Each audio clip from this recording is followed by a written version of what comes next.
So we'll start with the 5. I still get actually clipper cuts on top of my hair. And so I almost always ask the barber after they cut my hair to go over it again on top because there's almost always missed hairs, unless they do this right here.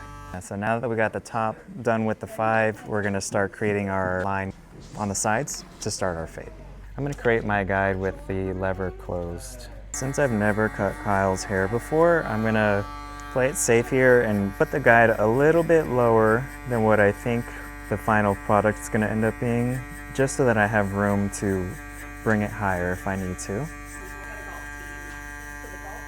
So this will be somewhere in between a low and medium, but by the time everything is blended out, it's probably going to look like a medium or a high fade, which is what he asked for.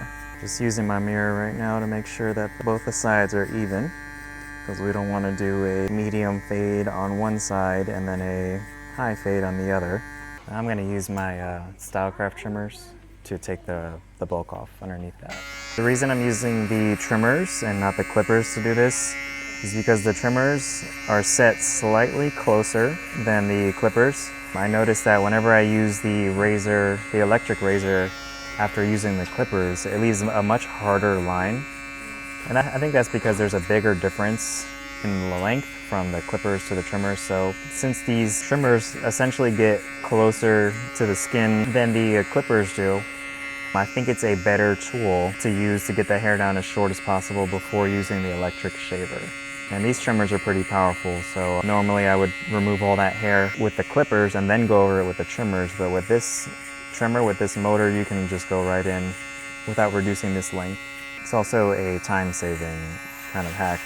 If I'm gonna go over this area with the trimmers anyways, I can just skip that step of doing it with the clippers and just go right to the trimmers. The trimmers are a little bit easier to use and not as loud, although these are pretty loud, but not as loud as the detachable clippers. So I'm using a Stylecraft shaver. The best tip I can give you for using an electric shaver is prep the skin first like we already did. So take that hair down as short as possible with your sharpest tool, because that's going to leave a minimal hard line. So I'm going to purposely create a hard line down here just so you guys can see what that looks like. But as you can see, even with me trying to make a hard line, because that hair is so short, it's easy to erase versus if that hair was a lot longer. So first take that hair down as short as possible, and then you want to think of the electric razor as a clipper in some cases, in the sense that when you get closer to where you want to stop the skin part, you can start flicking the razor out like this so that it leaves a lighter line, a much softer line, which is easier to erase later. But you also want to be mindful that this is a razor, so you don't want to push down too hard, because the haircut might look great, but tomorrow when he's showering, if his scalp is stinging, that's because you pressed down way too hard. Because whenever you use a razor of any sort, whether it's electric or a traditional razor, you're actually removing layers of skin or irritating the skin. And that's unfortunately something that your clients won't notice until the following day where their scalp is red. So you don't want to use too much pressure. And then my final tip would be, as you're getting close to this guideline, you want to go lighter and lighter with the pressure. You shouldn't be using a lot of pressure to begin with, but it should get even lighter as you get closer to this stopping point. And you don't want to go all the way to the line, because then you'll create a hard line, which is going to be hard to remove later. Right, so that was the easy part. So now I'm going to go in with my lever fully open and create my next guide.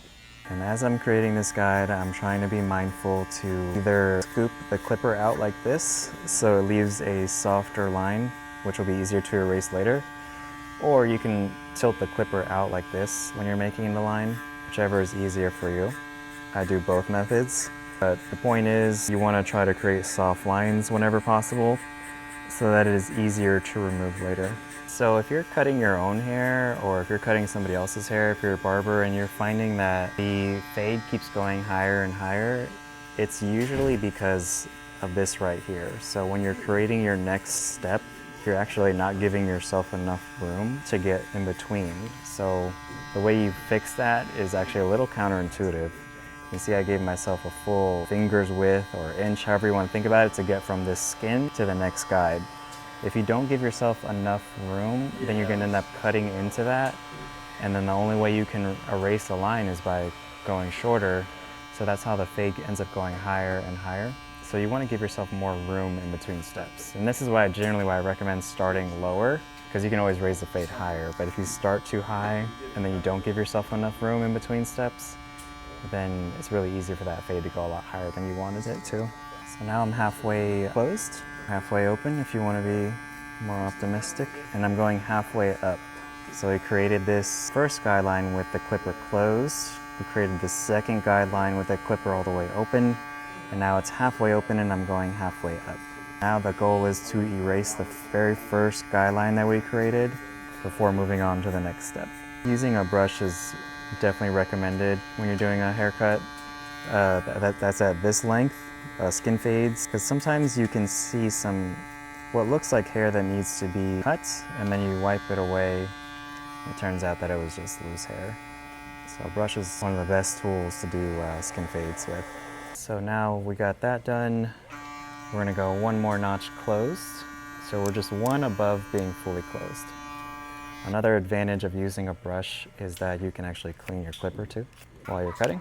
And because it's getting a little harder for me to see the line, which is a good thing, I'm using the corners for this step, because when you just use the corners to erase a line, if you end up going too high on accident, it doesn't do that much damage versus if you use the full width of the blade, and now you basically created a whole new line. That's another reason why your fade might end up going too high, is when you're trying to erase the line, you're using the full width of the blade, which gets it done faster, but if you end up going too high or you guess wrong, you create a whole new line. So using the corner of the blade is a good way to erase the line without accidentally taking the fade too high.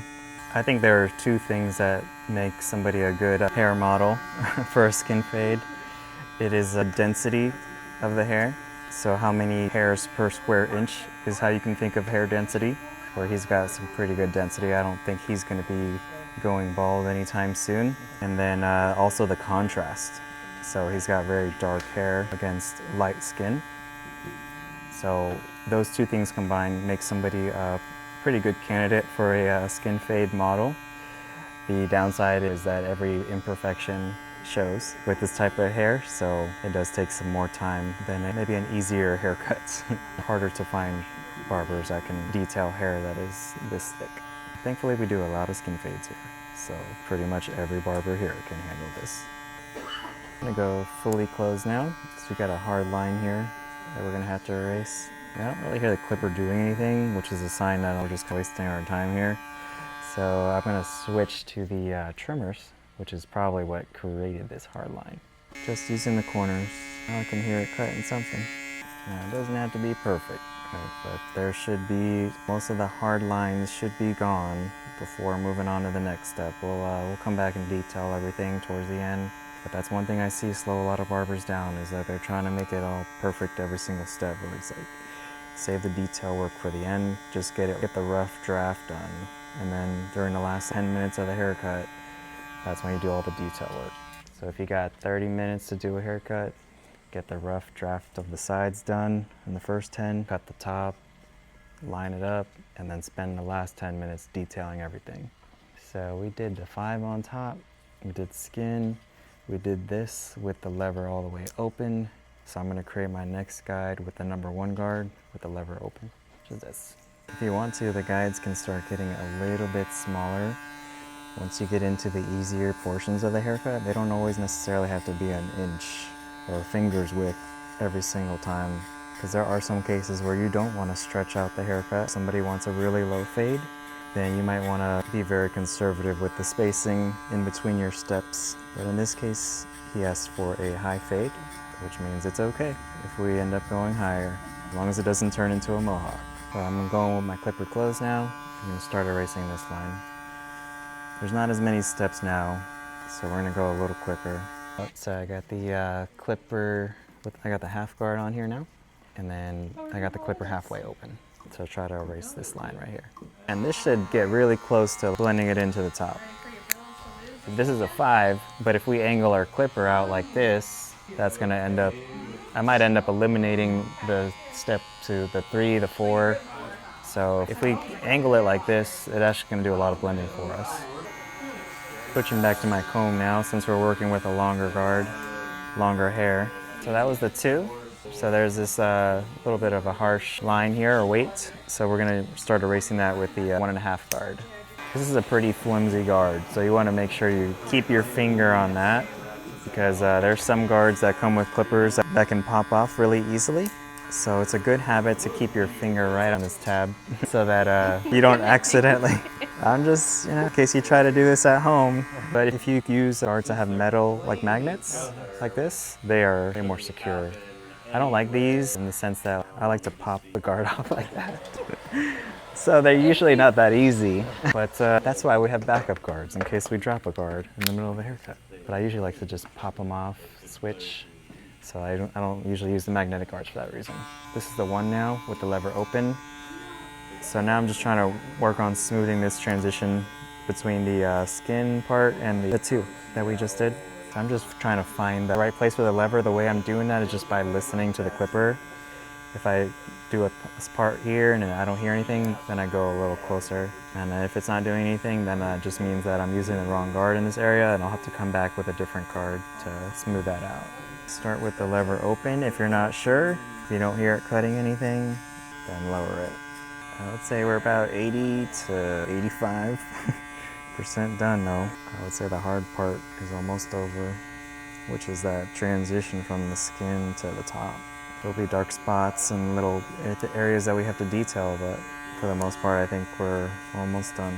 All right, going with my half guard again. I'm gonna stay below that area that I was just working in, starting halfway open, just with the corners. Definitely wanna keep your finger on this guard as well. I'm just stretching the skin right here because everybody has this, but this can be a little difficult to fade in. So if you stretch the skin, it can give you a better angle and tighten the skin. Just like when you shave and stretching the skin makes shaving easier. When you're trying to do a haircut, if you stretch the skin a little bit, it helps that clipper cut a little bit better and reach into those dips and areas where a clipper normally can't reach. Probably gonna have to remove this with the trimmers. I hear it cutting a little bit. What's your tip for blending in sideburns? My first tip is to try to find the length of the beard, which is what I was just doing. I started with the 2, because it looked like the 2 was pretty good, close length to what he's got on the beard. And that's kind of like I know that that's my stopping point now. So then I'm gonna go with my clipper all the way open. And personal preference is to try to get the fade done in line with the ear. So I don't usually go much lower than that. I try to go from skin, blend it into the beard, all within this length right here. So I'm gonna go with the clipper open. And I do it the same way that I would do a haircut. I just do it in going down instead of going up. So I'm starting with the lever open to remove that bulk, going halfway close. And this is a special case. I'm gonna really do this with the haircut too, but try to remember the steps so you repeat the same thing on the other side. So I gotta remember that I stopped a half or the lever open right at the bottom of this part of his ear. So I just gotta make sure I do it the same thing on the other side so that it looks symmetrical. Right, so since this is a 2 and that's a half, the 1 should blend that in. This is a 1 open. I'll hand you this mirror so you can check it out. Better than what you can do at home. Just a little.